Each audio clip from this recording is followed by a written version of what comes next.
Hi everyone, 2025 में आपका matric का एग्जाम है तो आप लोग अभी से ही ऑब्जेक्टिव को याद करना स्टार्ट कर दीजिए, क्योंकि जो ऑब्जेक्टिव है बाबू, इससे आपका बहुत ही नंबर बढ़ता है। जो इस हम वीडियो में आपको ऑब्जेक्टिव बताने वाले वो 100% गारंटी है कि यही सब ऑब्जेक्टिव आएगा, क्योंकि यह सब जो ऑब्जेक्टिव बताने वाले हैं यह सब पूछा गया प्रश्न है। ठीक है, ये सब 4 से 5 बार पूछा गया प्रश्न है और संभावित है कि यह 2025 में पूछ भी दे। ठीक है मेरे प्यारे स्टूडेंट, तो जो भी ऑब्जेक्टिव बताते हैं आप सभी को याद कर लीजिए एवं रट जाइए। ठीक है, तो चलिए 100% यही छपेगा, अभी से आप लोग याद करना स्टार्ट कर दीजिए। ठीक है ना, जैसे मैं आपको पहला क्वेश्चन यहाँ पर दिख रहा है। ठीक है, जैसे में कि रासायनिक अभिक्रिया में भाग लेने वाले पदार्थ को क्या कहा जाता है। रासायनिक अभिक्रिया में भाग लेने वाले पदार्थ को हम लोग क्या कहते हैं। बहुत इंपॉर्टेंट है, वो बहुत ही वायरल क्वेश्चन है और आज के लाइक का टारगेट रखते हैं बाबू 100 को लाइक आप लोग करवा दीजिए। ठीक है, वीडियो को जितना हो सकेगा आप लोग लास्ट में शेयर कर दीजिएगा। तो रासायनिक अभिक्रिया के दौरान भाग लेने वाला पदार्थ को हम लोग क्या कहते हैं, तो हम लोग अभिकारक कहते हैं। ठीक है, अभिकारक कहते हैं। और जो भी चीज आपको समझ में नहीं आता डायरेक्ट कमेंट कर सकते हैं, हम सभी बच्चे का यहाँ पर कमेंट सुनेंगे एवं उस पर वीडियो लाएंगे। ठीक है, तो रासायनिक अभिक्रिया के दौरान भाग लेने वाले पदार्थ को हम लोग क्या कहते हैं, अभिकारक कहते हैं। ये ऑप्शन आपका क्या हो जाएगा, बिल्कुल करेक्ट हो जाएगा। टूथपेस्ट कैसा होता है, कह रहा है कि टूथपेस्ट जो होता है आप जिससे ब्रश करते हैं वह कैसा होता है। मतलब पूछा कि जिससे आप ब्रश करते हो वह कैसा होता है, तो जिससे आप ब्रश करते हो वह बाबू क्षारीय होता है। वह क्या होता है, क्षारीय होता है। और अभी तक आप हमारे व्हाट्सएप ग्रुप में नहीं जुड़े हैं तो जुड़ जाएंगे, डिस्क्रिप्शन में हमारा नंबर दिया है। ठीक है, टूथपेस्ट कैसा होता है, तो क्षारीय होता है। निम्नलिखित में कौन विद्युत का सुचालक है, कौन विद्युत का सुचालक है। पूछ रहा है कि कौन ऐसा धातु है जो विद्युत का सुचालक है, तो विद्युत का सुचालक कौन है, तो विद्युत का सुचालक यहाँ पर देख रहे हैं सल्फर नहीं है, सल्फर नहीं हो जाएगा, क्लोरीन नहीं होगा, आयोडीन नहीं होगा, लेकिन ग्रेफाइट हमारा हो जाएगा। ठीक है, जो ग्रेफाइट है ये क्या है, विद्युत का क्या है, सुचालक। इसमें लाइन क्या हो जाता है, एक सिरे से दूसरे से पार कर जाता है। ठीक है, उसे हम लोग सुचालक कहते हैं। चलिए फोन नंबर क्वेश्चन आपके सामने दिख रहा है कि निम्नलिखित में कौन कार्बोनिक अम्ल है, कार्बोनिक समूह है, कार्बोक्सिलिक समूह है। ठीक है, कार्बोक्सिलिक समूह को हम लोग कैसे पहचानते हैं, तो देखिए single bond CHO, single bond CHO जिसका सूत्र होता है वही कार्बोक्सिलिक समूह होता है। वही क्या होता है, कार्बोक्सिलिक क्या होता है, समूह होता है। सिंगल बॉन्ड CHO होता है। ठीक है ना मेरे प्यारे स्टूडेंट। चलिए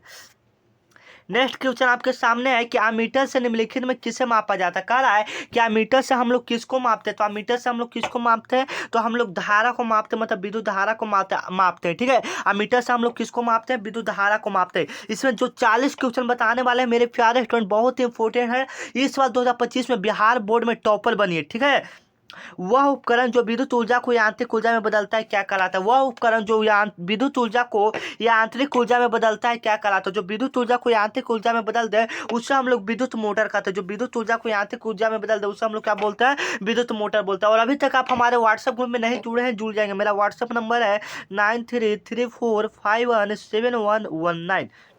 यह मेरा व्हाट्सएप नंबर है, इस पर आप लोग मैसेज करके व्हाट्सएप ग्रुप में जुड़ सकते हैं। ठीक है ना, चलिए नेक्स्ट क्वेश्चन आपके सामने आ रहा है कि दर्पण सूत्र क्या होता है। एक मिनट, दर्पण सूत्र क्या होता है। ठीक है, यहाँ पर पूछा कि दर्पण सूत्र क्या होता है, तो देखिए जो दर्पण सूत्र होता है वह क्या होता है, तो दर्पण सूत्र बराबर 1/f बराबर 1/v प्लस 1/u, जो कि ए ऑप्शन ही है। ठीक है, 1/f बराबर 1/v प्लस 1/u, जहाँ f क्या होता है, फोकस दूरी होता है, v वस्तु की दूरी होता है। ये सब तो आप लोग जानते हैं। ठीक है, चलिए हर एक प्रश्न को याद करने की कोशिश कीजिएगा। ठीक है ना मेरे प्यारे स्टूडेंट।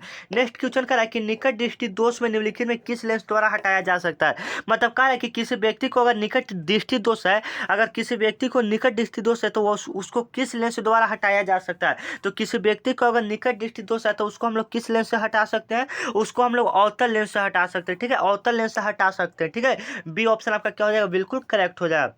पौधों में जनन अंग कहाँ पाया जाता है। कहा है कि पौधों में जो जनन अंग है, मतलब पौधों में जनन कहाँ से होता है, तो पौधों में जो जनन होता है वह कहाँ से होता है, पुष्प से होता है। मतलब पुष्प में रहता है जो उसमें बीज होता है ना, उसी से जनन पाया जाता है। ठीक है बाबू, तो सी ऑप्शन आपका क्या हो जाएगा, बिल्कुल करेक्ट हो जाएगा। ठीक है, चलिए मेंडल ने अपने अनुवांशिक प्रयोग हेतु किस पौधे का उपयोग किया। कहा है कि मेंडल ने अपने अनुवांशिक प्रयोग हेतु किस पौधे का उपयोग किया। तो मेंडल ने अपने अनुवांशिक प्रयोग हेतु किस पौधे का प्रयोग किया, तो मटर पौधे का प्रयोग किया। ठीक है, सी ऑप्शन आपका क्या हो जाएगा, बिल्कुल करेक्ट हो जाएगा। चलिए नेक्स्ट क्वेश्चन आपके, एक मिनट, नेक्स्ट क्वेश्चन कर रहा है कि परिस्थितिक तंत्र में ऊर्जा का प्रवाह किस दिशा में होता है।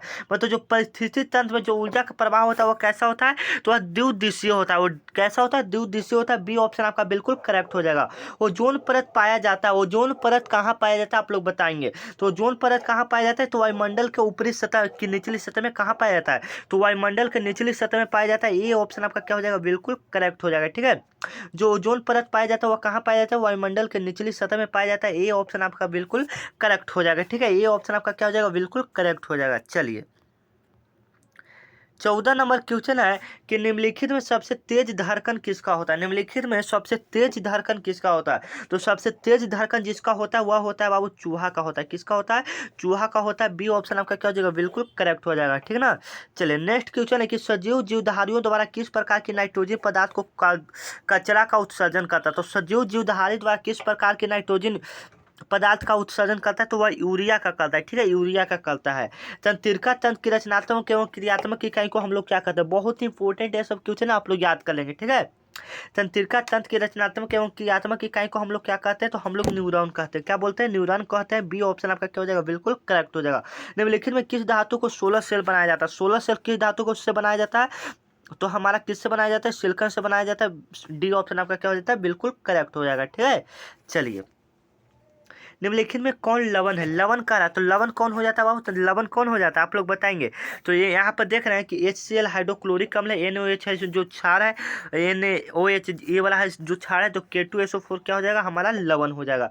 निम्नलिखित में कौन सबसे भारी धातु है। भारी धातु कौन है, तो भारी धातु कौन होता है आप लोग बताएंगे। तो भारी धातु यहाँ पर यूरेनियम है। कौन है बाबू, यूरेनियम है। यूरेनियम, बी ऑप्शन बिल्कुल करेक्ट हो जाएगा। ठीक है, इथेन के एक अणु में कितने सहसंयोजन बंधन होते हैं। इथेन के एक अणु में कितने सहसंयोजन बंधक होते हैं, तो इथेन के एक अणु में कितने सहसंयोजन बंधन होते हैं, तो CH4। तो CH4 जिसका बंधन होता है तो उस क्या हो जाएगा, बी ऑप्शन आपका बिल्कुल करेक्ट हो जाएगा। ठीक है, चलिए 26 नंबर क्वेश्चन कह रहा है कि निम्नलिखित में से कौन अनवीकरणीय ऊर्जा का स्रोत नहीं है। कह रहा है कि निम्नलिखित में कौन अनवीकरणीय ऊर्जा का स्रोत नहीं है, तो कौन नहीं है, ये चारों ऑप्शन में से आपको बताना है। तीन ऑप्शन ही आ गया है ना। तो कौन बायोगैस ऊर्जा का स्रोत नहीं है, तो यहाँ पर हो जाएगा कौन अनवीकरणीय ऊर्जा का स्रोत नहीं है, तो नवीकरणीय हो जाएगा। तो देखिए जो पेट्रोलियम है से समाप्त हो जाता है, कोयला भी समाप्त हो जाता है, बायोगैस भी समाप्त नहीं होता है। ठीक है, इसलिए सी ऑप्शन आपका बिल्कुल करेक्ट हो जाएगा। मनुष्य में वृक्क निम्नलिखित में किससे संबंधित है, तो मनुष्य में जो वृक्क संबंधित है वो किससे संबंधित है, उत्सर्जन से संबंधित है। ठीक है, मिलते हैं नेक्स्ट वीडियो, तब तक के लिए जय हिंद जय। दोस्तों चैनल पर नए हैं तो चैनल को सब्सक्राइब करके अभी रख लीजिए, क्योंकि मिलेंगे नेक्स्ट वीडियो में। तब तक के लिए शेयर कर दीजिए इस वीडियो को, कम से कम इस वीडियो पर लाइक कम से कम 100 का टारगेट है, 100 को आप लोग लाइक पूरा करवा दीजिए। ठीक है, मिलते हैं नेक्स्ट वीडियो में, तब तक के लिए जय हिंद।